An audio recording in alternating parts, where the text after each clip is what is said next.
बंधुदा, आपका माइक बंद है, आपका माइक को ऑन करवा लीजिए। आवाज सुनाई दे रही है? हाँ हाँ सर, हाँ। माननीय मुख्यमंत्री महोदय, माननीय केंद्रीय मंत्री श्री अर्जुन मुंडा जी, माननीय राज्य के सभी मंत्रीगण, राज्य के सभी माननीय संसदगण, माननीय विधायकगण और उपस्थित राज्य के मुख्य सचिव, राज्य के वरिष्ठ पदाधिकारीगण, माननीय मुख्यमंत्री महोदय, जो कोरोना का दूसरी लहर आया यह बहुत ही चिंताजनक था।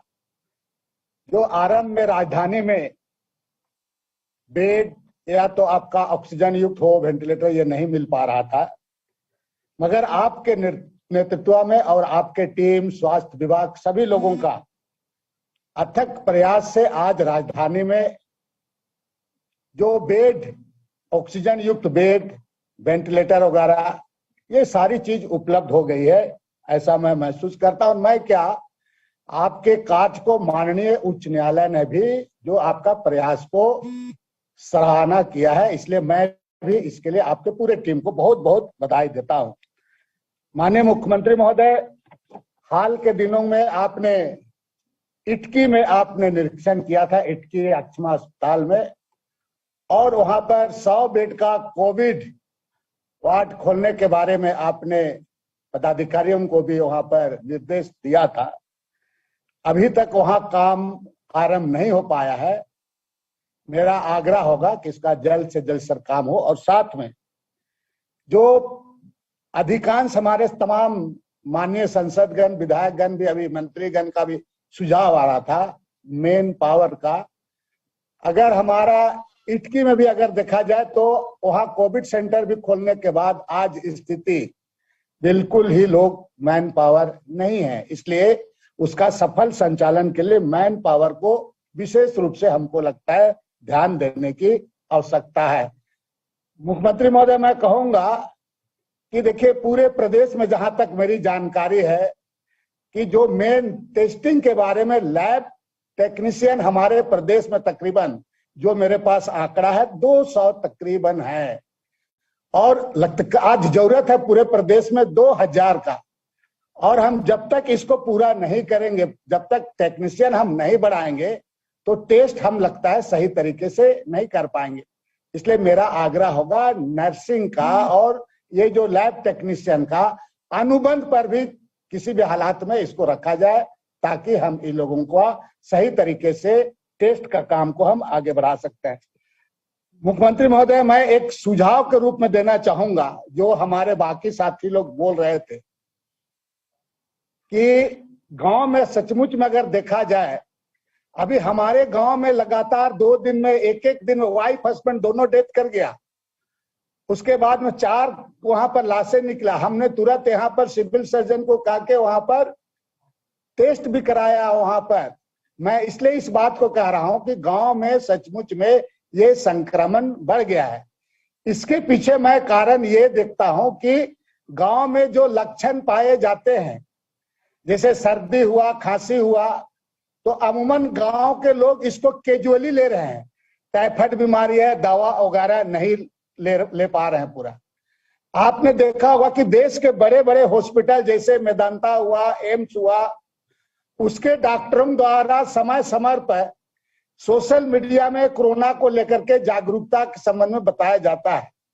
उसमें जो ग्रामीण क्षेत्र में द्वारा जो कोरोना के लक्षण दिखाई दिया जाता है, उसमें सीधे कोविड का दवाई दिया जाना चाहिए, उसमें किसी तरह का नुकसान नहीं, अगर लक्षण नहीं है तो ऐसा कहा जाता है।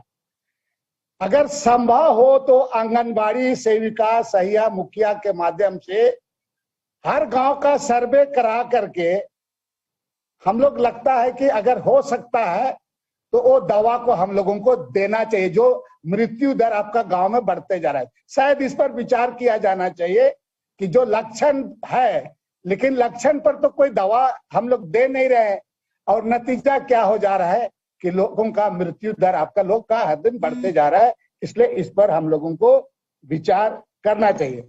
एक सुझाव और होगा जो आपके माध्यम से माननीय मुख्यमंत्री महोदय, कि जो स्वास्थ्य सुरक्षा सप्ताह के नाम पर जो चलाया जा रहा है, इसमें बहुत लाभ मिल रहा है। बाकी साथियों ने भी कहा, मेरा आग्रह होगा मुख्यमंत्री महोदय कि शनिवार और इतवार को पूर्ण लॉकडाउन कर दिया जाए। मेरा आग्रह होगा, मैं ऐसा सोचता हूं, ताकि चेन को हम लोग रोक सकते हैं। शनिवार को और इतवार को पूर्ण लॉकडाउन हम लोगों को करना चाहिए, ये मेरा आग्रह होगा।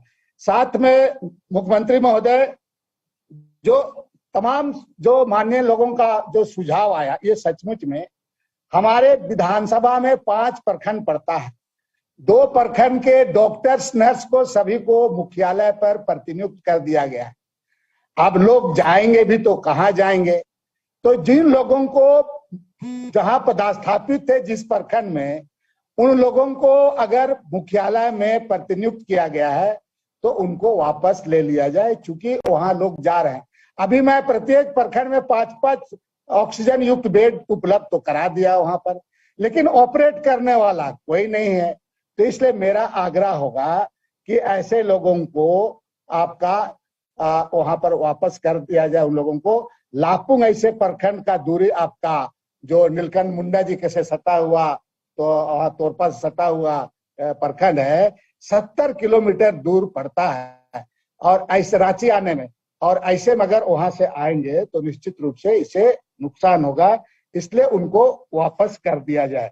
साथ में मैं कहूंगा कि जिस तरह आपके साथ जो अभी जो हम लोग कॉन्फ्रेंसिंग करके बातचीत कर रहे हैं, जो प्रखंड स्तर के जो पदाधिकारी हैं, हम संसद जितने भी जनप्रतिनिधि, चाहे संसद लोग हैं, विधायक लोग हैं, उसी तरह से आपका उनके साथ में जो वहाँ टेस्टिंग हो रहा है, चाहे वहां पर आपका वैक्सीन दिया जा रहा है, वैक्सीनेशन हो रहा है, इसके बारे में भी हम लोगों को वहां से भी उनके साथ हम लोगों को कॉन्फ्रेंसिंग करना चाहिए। इसका आदेश भी राज्य सरकार के द्वारा दिया जाना चाहिए।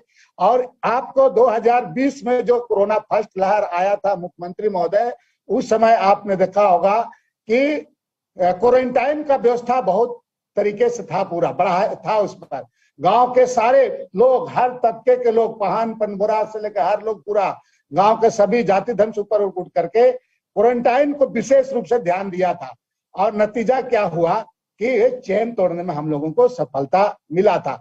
अभी मुख्यमंत्री महोदय कि अभी लोग आ रहे, आपके भट्टा प्रवासी मजदूर लोग आ जा रहे हैं, इस बार सही तरीके से क्वारंटाइन का व्यवस्था सचमुच में नहीं हुआ है।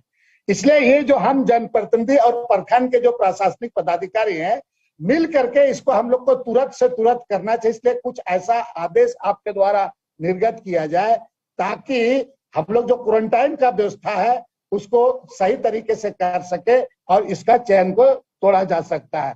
माननीय मुख्यमंत्री महोदय, और एक चीज है कि जो शादी विवाह और सामाजिक कार्यक्रम के बारे में मेरा तो इस पर आग्रह होगा माननीय मुख्यमंत्री महोदय कि 1 महीना के लिए सारा बंद कर दे। ठीक है, आपका मृत्यु भोज वगैरह उसको कम से कम, जिस तरह से हमारे जो उसमें सुदेश महतो जी का सुझाव आया था कि एक समय सीमा निर्धारित किया जाए, लेकिन शादी विवाह को हमको लगता है माननीय मुख्यमंत्री महोदय ऐसे जैसे कार्यक्रम को 1 महीना के लिए बंद ही कर दिया जाए तो ये बेहतर होगा।